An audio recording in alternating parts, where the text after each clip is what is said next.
Sweet Yourself Vegan is a 5-star, sustainable vegan confectionery company owned by a couple, Tash and Matt. They're best known for their delicious vegan jazzies. I don't know if that's a performance piece or a chocolate.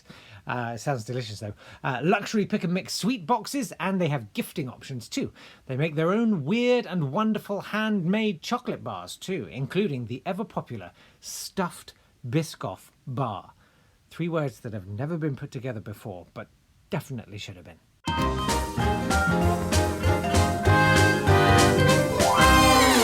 Hey there, everybody! I'm the Easter Bunny!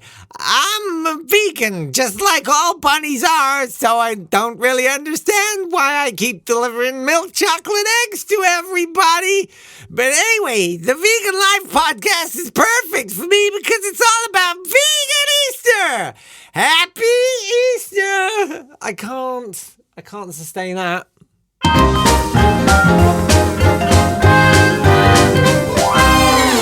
Kate Emmett is returning from the first episode, February 2021. My God. And I'm not sure we've spoken since. Sorry about that, Kate. It's not you, it's me.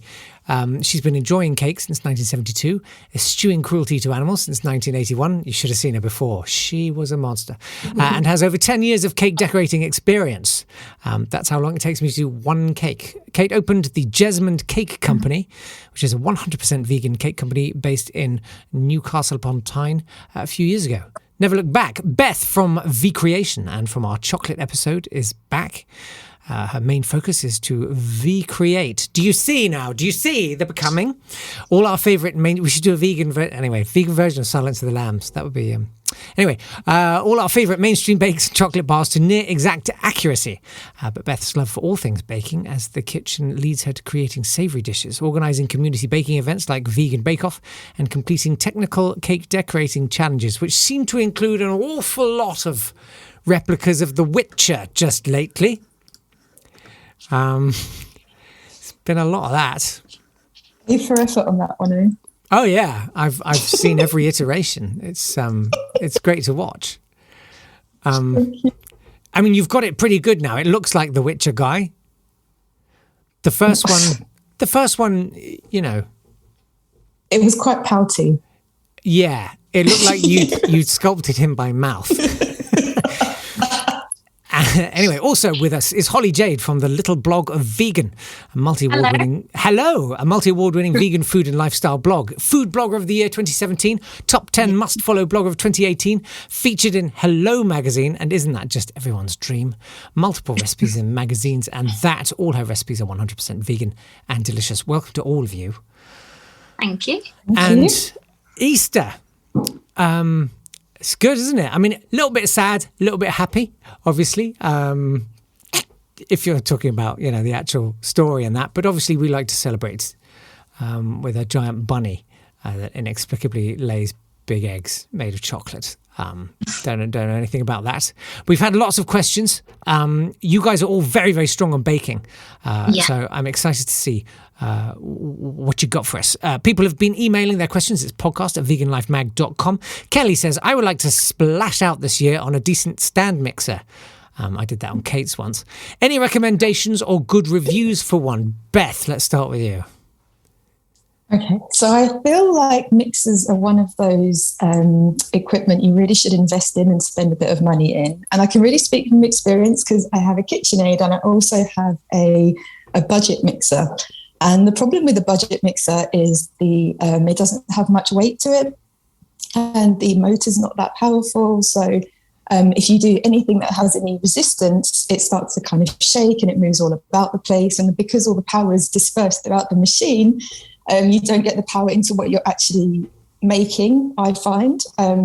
So it really depends on what you're using it for. But if you're using it for something, say, like aquafaba or just like a fluid butter, then a budget one's okay. But I would definitely recommend a KitchenAid one because then you get the high-speed motor, you get the weight, it will handle breads. And it will also, you get like the variation of speeds as well. Nice. A bit more control. Kate, what do you use? I'm a big fan of the K-Mix. Probably similar to the KitchenAid, but cheaper. But exactly what Beth said, it's good and heavy. It's got a strong motor. It comes with a 5-year warranty, and when it breaks after 4.5 years, give me a new one. No questions asked, with another 5-year warranty. Wow. And again, it comes with a dough hook, a beater, and a bloom whisk, and it's a little workhorse. Nice. I'm not sure that's a very vegan term, workhorse. I think what you mean is it's a very I don't know, that's fine, doesn't matter. Holly, what about you? What do you use? Well, And what have you used to catastrophic effect? I don't know where to start with mixers, because I do own quite a few and different brands as well, because I first started off with KitchenAid. It's like the classic that I feel everyone needs a KitchenAid if you're able to. But I really do like the Kenwood Patissier XL.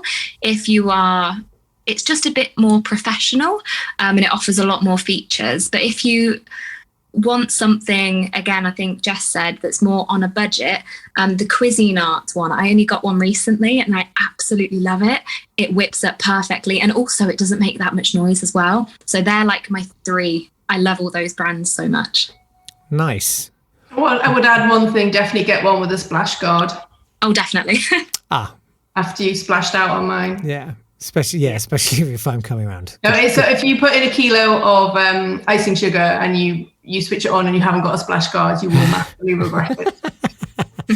What do you do about icing sugar? Because it literally, it's like CSI has come round to your house and is just dusting every surface for prints. Yeah, you just clean your house a lot and get a splash guard. And that's why I'm not a baker. Fine. Thank you for those. Becca says, can I have some tips on icing a cake? Well, when it comes to icing sugar, you see these perfect cakes on Instagram, and I always think mine will never look like that. What are some tricks for me to achieve the artistic cake decorating? I tell you what, let's, Holly, start with you. You like everyone here have quite the Instagram feed. Yep. Specifically cake. I know what she means, because I was like that at first, but I think practice, that's kind of like the main thing, but also investing in things like a turntable, a selection of good palette knives, piping tips, a cake scraper becomes your best friend. What is a cake scraper? It's basically like, I don't even know how to explain it. It's like a little metal kind of plaque thing that you can scrape your cake around the sides and the top, and it makes it all neat for your final coat, if that makes any sense. Also, another tip that I found recently for making those kind of Instagrammable cakes is make sure you chill your cake regularly when you're making it, so your cake doesn't kind of slide around the place. It's really helpful. That's probably a good tip. I see you nodding away, Beth. Yeah, Holly's spot on. It's actually one of the things I hate doing the most, icing cakes. And it really does take a lot of practice. But like Holly said, there's a few key bits of equipment that will make your life easy. You need like a really good turntable, a heavy one, a smooth one, a scraper. So you can actually get them at like DIY shops. They're almost like a DIY tool as well, aren't they? Yeah. And you get one the height of your cake. You need the piping bag. And you pipe like the cake all the way around with the buttercream, make sure you've got a good level amount. And then, you hold the scraper, move the turntable, and it levels it out. And then, like Holly says, chill the cake, and then you can warm the scraper and do that scrape again, and that will smooth the cake for you. But if you have those bits of equipment, that will really help you. And then after that, it's all about experience and practice. It's a good point there. I liked what you said there, Beth, about kind of hating the process. I really like that, because I think the thing with Instagram is you see these beautiful creations, you kind of imagine this sort of 1950s chintzy music and someone sort of maybe with a martini in one hand doing some, amazing creations in this rather casual, effortless way. Kate, is it like that? Oh God, all the time in my house. No, it's, I would say watch some YouTube videos and then you pick up someone's technique, and then I'm afraid it's just practice. Like the girl said, a good turntable, like, you want to, sounds a lot. You want to spend maybe 80, 90 pounds on a good heavy turntable that turns smoothly. and a scraper. And I use a dough scraper, it's like a metal thing. Good thing about a metal, like Beth mentioned, you can heat it up slightly. So obviously if you dip a metal scraper into hot water and drag that very smoothly around your cake at the end, it slightly melts your fat. So when you're seeing a sheen and a very smooth finish, that's quite often what's being done. The other way, she said icing cake, so she actually said what she means by icing cake, because there's frosting, like buttercream, like your soft cupcake type. But you also get the sugar paste cakes, which they're very smooth, and the fashion has very much gone the last 5 years to have a ganache undercoat. So you've got this hard chocolate shell, and then you're flipping it upside down. You can be really quite brutal with the cake, and that's how people get it so smooth. You get this very sharp edge effect on the corners. Right. Again, YouTube is your friend. You'll see lots and lots of, there's different techniques of doing it. I just say find a technique that works for you, and I'm afraid it is practice. And also like equipment as well. I think if you're starting out with the fondant as well, you can get the silicone mats, can't you, that roll out to the size you need, because if you go too small, it's going to be problematic. If you go too big, it's going to fold and tear. And then obviously having like the paddle smoother as well to kind of, because you get different shapes, for the corners. So it really is about getting your equipment and then practice, I think. Or just eat it out of the bowl. Sorry, go ahead, Holly. No, I just going to add, because I know one said it and I just thought, I've just remembered, because this is what, as well, to get those sorts of cakes where they're all level, make sure that your actual cakes are level as well. Because I've done it, you can do it where you think like your icing's beautiful, but your cakes can be lopsided. So make sure your cakes are all level, and also like the frosting in the middle has to be the same, I don't know what the word is, like the same height, if you know what I mean. Okay. So it's level, so kind of that's like the base, and then obviously everything else like the cake scraper, make sure that is all perfect as well. You do a lot of squats basically, because you sort of bob down and just check the level. It's quite good for you. And the other thing I'd say, cake decorating is quite often the art of covering up. You cover up your mistakes. So I mean, you'll see a lot of drips on cakes. The edge is always hard to get on across the cake, and I think that's why the drip might have been invented, because you get this attractive little drip all around the cake which just covers up a lot. If you've got a little blob you don't like, just make sure the chocolate drips over that. If there's a bit that looks crummy, that's the back of the cake. If you've got a decoration, it goes on that bit you don't like. Nice. So it's like me on the beach. You just show the bits hide what you don't want to show. Sure. Sorry, Holly, go ahead. Yeah, I was just going to say, and if you struggle with getting a level top, that everyone struggles with that, I think that's probably the hardest bit, isn't it? Is the top part. I feel like there's a whole sort of industry waiting to be born that is kind of industrializes cake making, where there are like cake lathes and angle grinders and circles. Okay, I'm going to reduce this down to gender types, which mercifully we're slowly escaping, not quite quickly enough, but guys have their workshops where they do woodwork and stuff, and they build furniture, like big sturdy tables that no one really likes and they're too heavy, and they have all those kind of tools, the big drills and all the rest of it. And I'm talking about tradition, this isn't something I subscribe to, but the women folk, they're in the kitchen doing the baking, and they've basically got like 2 forks and a bent spoon to create art out of. Whereas what you need is proper tools. Like people who are baking need, you know what I'm saying? You need a circle saw for that. Just saying. Tools really help. They do. I'm gonna make the right things. That's what I'm gonna do. I'm not. But do you know who would make really good cake icers is plasterers. So you've got a really good crossover. I actually think I'd make a good plasterer, because I love it, getting it smooth. And plasterers apparently really well paid. I'm like, I get to cakes, I'm like going to plastering. Exactly. Yeah, it's just that sort of paddling it down, getting it smooth is quite a nice thing to do. I like it. Yeah, I'm getting my ceiling done semi-nude. I'll do that. I'll use buttercream, but it'll look fine. Sounds fine. Sounds great. My dad's actually a painter and decorator, and I've got him to ice cakes before. He's actually better than me. I haven't taught him. He just knows the technique of like plastering, and he's brilliant with icing. Yeah, exactly. This is Hansel and Gretel being the crossover, I guess. Yeah. Perfect. Okay, let's get on to a proper Eastery question. Laura says, my daughter is turning 6 this year, and I'm doing an Easter-themed party, so would love to make some little Easter bakes for the table. I would say I'm fairly good at baking, so any creative suggestions would be great. Thank you. Okay. All right, Laura. Kate, Laura wants a challenge, I think. Right. Wow. I think if you want a mix of things, biscuits are nice. I sometimes do Easter cookies just in the shape of eggs. And then if you cut a little hole in before you bake them, you can put, once they're baked and decorated, you can put a little ribbon on and hang them on some pussy willow. Looks very nice, little Easter tree. Very nice. Table decoration. It's quite easy now that mini eggs have finally come back as vegan. I think, what are they called? Doisy and Dam make mini eggs now. Mm-hmm. So you can do your classic little chocolate cupcakes with mini eggs on. They're quite easy. And one thing that's a bit naughty, but I have seen it done and I like it. Lakeland sell quite a small biscuit cutter in the shape of a hand. So if you make jammy dodgers, big Malta biscuits, very Easter. Okay. You're not going to keep that in, are you? I mean, I'll take the company line on that. That's fine. It's one for the Easter. Hardcore Easter enthusiasts. Amazing. Sourdough is very, on the third day it rose. Beth, do you want to take a moment, or are you okay? Holly, what about you? What have you got for Laura? What don't I have? I love my kawaii stuff, like all my cutesy things. Oh yeah. I think when it comes to Easter, you've got to go cute. So using cookie cutters, like little bunny cookie cutters. I just made some actually the other day.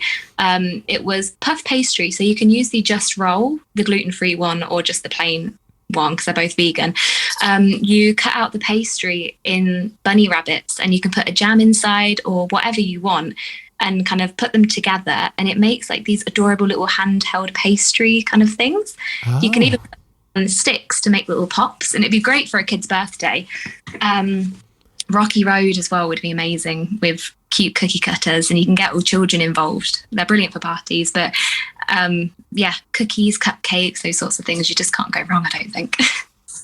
I feel like I should put in a plug for my dad, Nick Yap. I think it's on sale now as an ebook, possibly as a hard copy. He wrote the Bible cookbook, which is just recipes inspired by the Bible. I can't remember many of them. There was one called Mount of Olives, which was pretty straightforward. It was take 200 million olives, pit. That was the whole thing. Anyway, Beth. Yeah, I'm ready now. Okay, that's good.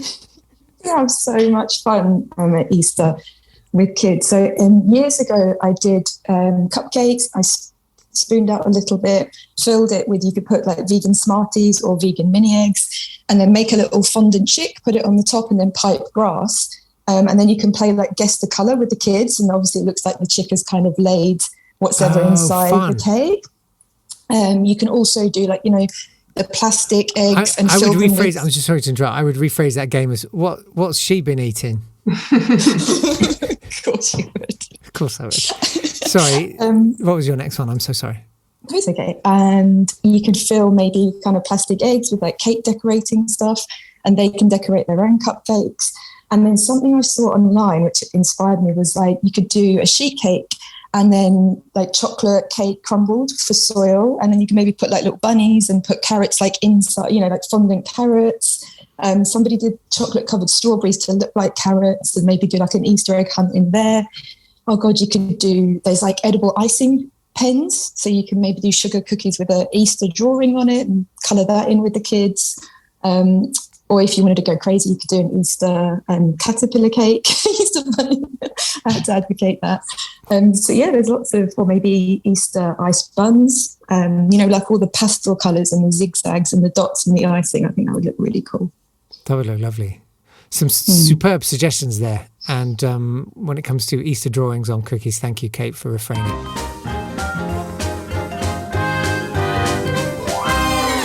Sweet Yourself Vegan are a family-run vegan confectionery company. This Easter, they've brought to you their exclusive cream egg bar, which is filled with a gooey cream egg filling, both in white and milk chocolate. Are you a subscription box fan? Well, they've recently launched their monthly sustainable subscription box too, called the Do Good Feel Good box, which is made to bring you joy, filled with yummy vegan treats and lifestyle items that won't cost the earth.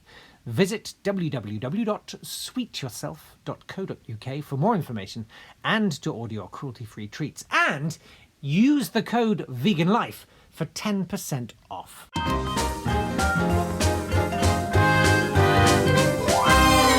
Leslie says, do you have a tiramisu recipe? Nothing says Easter like tiramisu. I don't know. Also, what coffee do you use? Tiramisu is one of those. It's one of those ones, isn't it? I've seen a few vegan bloggers jumping on that. Holly, have you had a go at it? Thankfully, I only made one last week. And I posted it online. It is the best vegan tiramisu I've ever eaten in my life. I made homemade vegan lady fingers, super easy to make, and then layered it with cream and then a dusting of icing sugar. Delicious. But with the coffee, I like to use granules in a little bit of water, so it kind of makes like a coffee concentrate. You can also just use, if you've got an espresso machine, you can use that. It's very simple. But if anyone wants to check it out, it's a delicious tiramisu recipe. Very easy as well. Amazing. Lady fingers are those, they're kind of... Little sponge. Yeah, I remember I used to eat them at my grandparents' house. We'd have those with tinned pears and chocolate sauce. Ooh. It was rank. Yeah, sounds it. Like, it might have been fun if they sort of allowed it to kind of homogenise the way tiramisu does, but it was literally just like, It was like the stale... I've sort of been a bit averse ever since. Kate, have you had a go at a tiramisu? Quite recently, actually. I love a tiramisu. I had the one at Mildred's recently in London, and absolutely delicious. But I tend not to make puddings. I make cakes. So I wanted to make, because tiramisu is quite a wet pudding, so I wanted to take all the flavours of a tiramisu and make it into a cake. So it's a vanilla sponge, but on my normal one, it's quite dense because you need the syrup to go in. So quite a sort of dryish vanilla sponge with a coffee syrup and Tia Maria. Things might have changed, but Kahlua said quite recently they couldn't guarantee it was vegan because it's I think they use some of the sugars in the US aren't vegan. Right. So one of their sugar suppliers wasn't vegan. So I think they're looking to change it, but I'd go for Tia Maria over Kahlua. Yeah. And then coffee frosting inside the cake, and then a cream cheese on the outside, and a little sprinkling of cocoa on the top to make it look like a coffee. It was very nice. That sounds pretty epic. I'll post you one. Thanks. I will literally kneel by the letterbox and he can just push it straight into my mouth. Beth. I don't have a tiramisu recipe. It's been on the list for a long time, but there's a Portuguese cake and I cannot pronounce it. And I wouldn't want to. Come on, try. Come on. You're among friends. Bola della Mac, something I honestly don't know. Sounds one of those. me. I'm convinced. The bolo cake. And that has tiramisu flavours and it's really easy to make. So that's an option if you wanted to try something different but have tiramisu flavours. Amazing. Okay. Well, there you go. Leslie, top tip, I think, the coffee, the instant coffee. Granules. Michael says, I'm making a cake this year for my nan's 80th. Oh, and I would like the flavours to be quite light and delicate, maybe citrusy, and I really want to decorate it with edible flowers. Can I have, firstly, some flavour ideas that would complement citrus? And secondly, I don't know where to start with edible flowers. Yeah, I once ate some flowers at a table at a conference because the meal took ages to come, and I got this burning sensation in my throat. So let's try and swerve that. Beth, why don't we start with you? Okay, so that really gives me images of very kind of light colours and, like you said, delicate. And I think for like the age range, I immediately think maybe Earl Grey because that will complement because it's got obviously the bergamot and the citrusy. So I'd look at maybe like an Earl Grey infused sponge with a citrusy buttercream. The edible flowers. So if he's looking to kind of have the flowers that you can eat directly on the cake, the best option is to probably like learn to pipe them with buttercream or actually buy edible flowers. And there's a website online that you can buy seasonal edible flowers. It's fantastic. I think it's the first one you Google. Well, you can say what it is. What is it? I don't know. I just remember Googling and they have like all these. That's fine. They're seasonal, so they have some lovely like spring flowers. You can do them from fondant as well, but you're limited on which flowers you can do. So you can maybe do like fondant daisies. That's probably the easiest one. But the hyper realistic flowers, like you see the roses and the carnations and stuff, they're made from edible materials, but they're not actually edible because they go rock solid because they're made from this modelling paste. So it really depends on, and you could buy those, ready made. So it really depends on if you want to eat them or not, basically. Yeah, let's not break Michael's nan's teeth on her 80th birthday. That would be horrendous. Gosh. Kind of funny, but kind of not really. Kate, what do you think? What would you pair with citrus? I like lemon and raspberry. It's nice and sort of summery. Or lemon and blueberry's nice. Or for a real summer flavour, like lemon and elderflower. It's what Prince Harry and Meghan had for their wedding. So exactly. Thank you.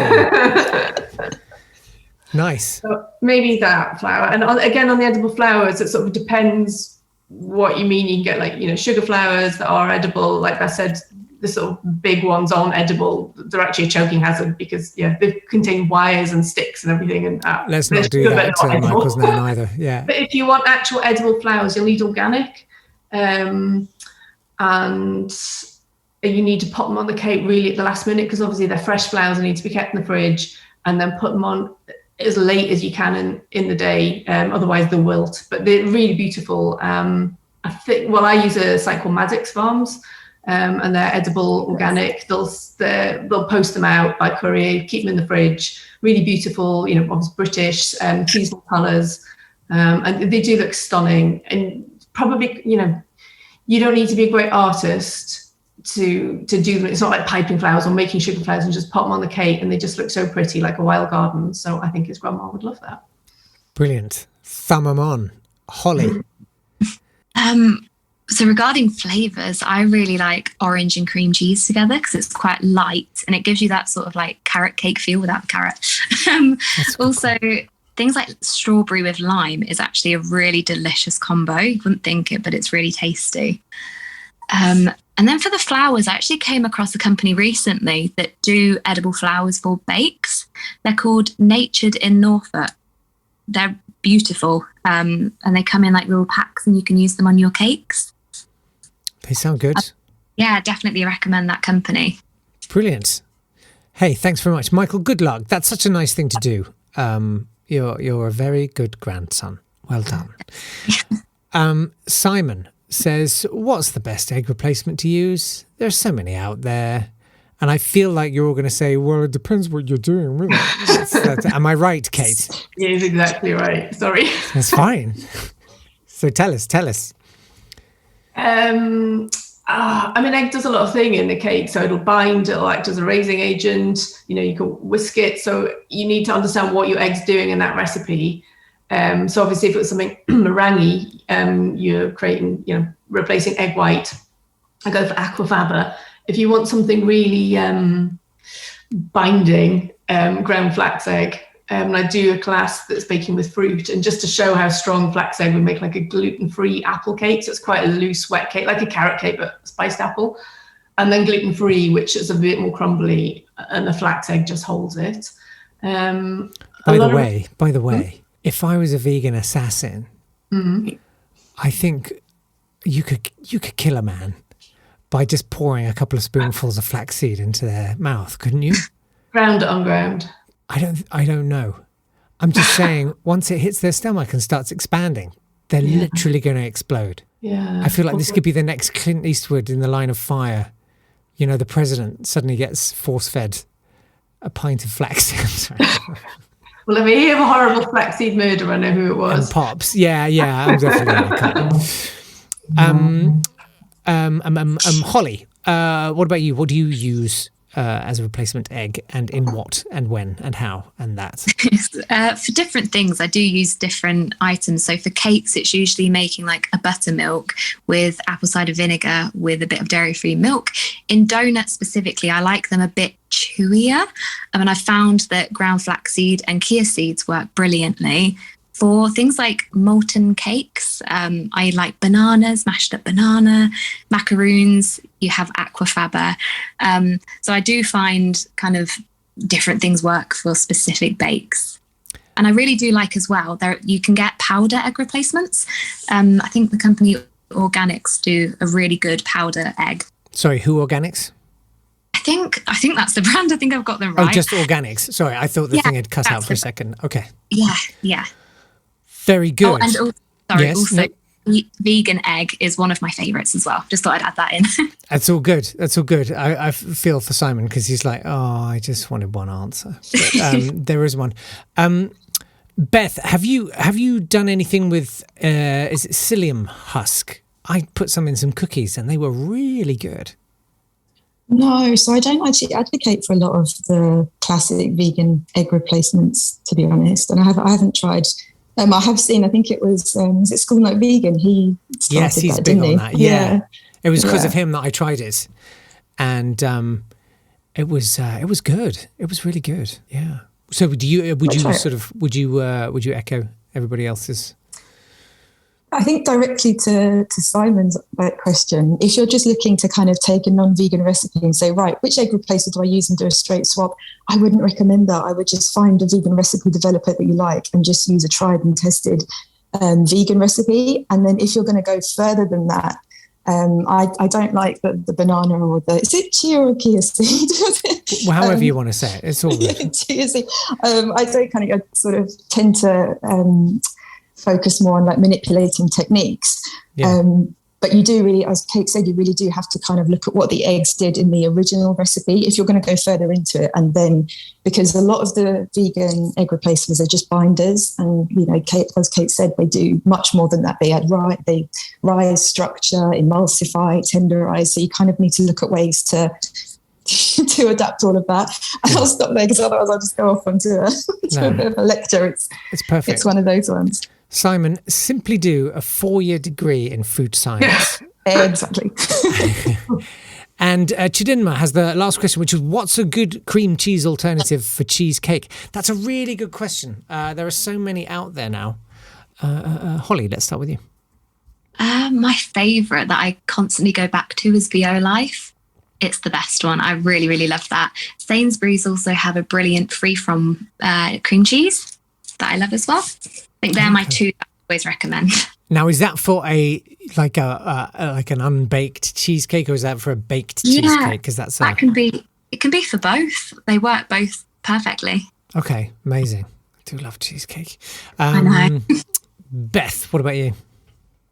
This is such a good question. Like, you're right, and it's a good question to ask about any vegan baking because each ingredient is so different. So, like, even 2 milks will act completely differently. So, just a bit randomly, always specify like whichever the brand is in the recipe, and don't be afraid to ask your recipe developer like which brand should I use, because they all do work really differently. But when it comes to cream cheese, like Holly said, Violife is really good. I found the Sainsbury's one a little bit looser and it did affect certain bakes. And then Oatly's stuff is amazing as well. Like, all of their stuff is really close to the original products, and they behave quite the same as well. That's good to know. Kate, have you had a go at cheesecakes? No, I'm not a big fan of cheesecakes. But the girls are right. All cream cheeses are not created equal. Some are really runny and slack. Some are quite gelatinous. It's kind of why, apart from the whole cups issue, I tend to shy away from, say, US recipes, because they'll say use this brand, but you can't get it here. So you're just trying to guess what might work in the UK. So I like a UK recipe that'll say, I use this brand and it works. Again, big fan of Violife. It's really firm, doesn't have any sort of liquid you have to drain off, and it's a lovely pure white colour. Sometimes a slightly beigey colour, which doesn't look great. Grey. Yeah. Have any of you tried yet? Because I'm asking, I have no idea about cooking, but my God, off a spoon, have you tried the new vegan Philadelphia? No, I haven't found it yet. It is mighty fine. It's really, I mean, whether it would work for baking, I have no idea, but wowzers. Like I say, you could pretty much have a go with a straw. It's really good. Well, thank you so much. Thanks, everyone, for your questions. It's podcast@veganlifemag.com. Before I let you go, well, 2 things, really. Are you doing anything for Easter? Are you baking anything for Easter yourselves? And also, where can people find you and your stuff? Beth, I'm going to start with you. I'm not doing an Easter bake, but I'm probably going to have another go at the richer cakes. Of course you are. You're obsessed. Love it. It's very close. Are you still sculpting him by mouth, or have you moved on to fingers? I think I've improved slightly. It's so difficult. I can't. That's a whole other podcast, but it's so difficult. It's possibly behind a paywall. Yeah. And you can find me at vecreation.co.uk and on Instagram and Facebook. And yeah, you can always DM me for any help, or even if you need to borrow some equipment, if you want to make edible flowers, I can lend you the equipment. It's all good. For a small deposit. Kate, what about you? For Easter, I've actually got a wedding cake booked in for Easter Sunday, so I'll be making a wedding cake. Prior to that, I've got some Easter cupcake classes. They're always popular. You make little sort of, like frosting that looks like grass, and then frosting that looks like sheep. All that. That's about as. I'm not a big fan of Easter, to be honest. I'm going to go for a walk, and I just find it out. I'm not going to. I just find it really sad to see the lambs in the fields. Yes, that is a rather painful thing. Yeah, yeah, it'd be fun to do like a classic Easter cake covered in chicks with the little shredder beside it. Anyway, I'm sorry, that's so dark. What was I going to say to you? So you do classes. How can people find out about your classes? Just on the website, Jesmond Cake Company. I'm afraid you'd have to be at the northeast of England, but prepared to drive. Or prepared to drive. People will. People will come. People will come. And Holly, what about you? Yeah, I've got so many Easter things planned for this year. Around kind of holidays, I like to do a lot of cutesy things for people to make and enjoy. I've got lots of videos planned for Instagram and things. Amazing. And Nice. where are you on Instagram?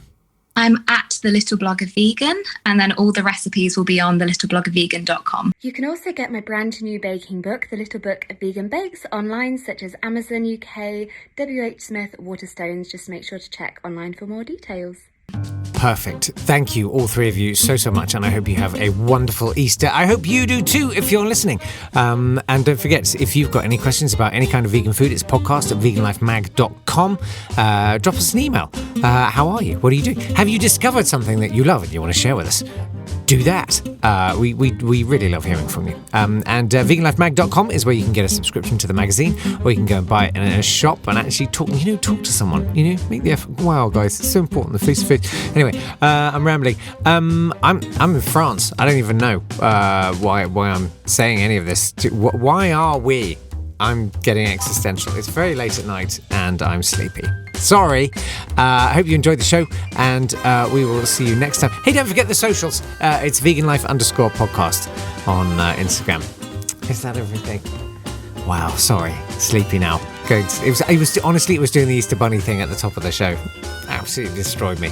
See you next time. I'm Jake Yap. Bye-bye.